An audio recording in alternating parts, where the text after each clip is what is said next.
Hey, what's up guys? It's Eric with OBSTRUCK.COM. Came out here to the Pistons in the Park car meet in Pflugerville, Texas to see if we can spot any OBS trucks. Brought the old man out here, the old OBS out here. And I got another one parked here beside me. So yeah, just coming out, checking out some of the cars out here. We got some nice OBS trucks we're gonna be looking for. I've already seen a couple of really nice ones, and the show never seems to disappoint, so it'll be cool to see what OBS trucks are out here. And if you guys want to see the video or more videos, you can go to OBSTRUCK.COM and check it out.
Nice truck, man.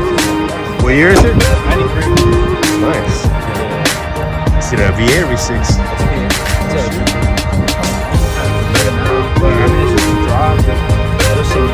You got any plans for it? Like what you gonna do to it next? I'm gonna put an LS in it. Okay. That's what I have another car that I'm working on right now. So whenever I finally finish the other project, I can start with this. What was it about OBS that you wanted? Dude, I know. Yeah. My lead at work on this one. Okay. So you haven't had it that long then? Okay. Bro. Yeah, a couple months, almost a year.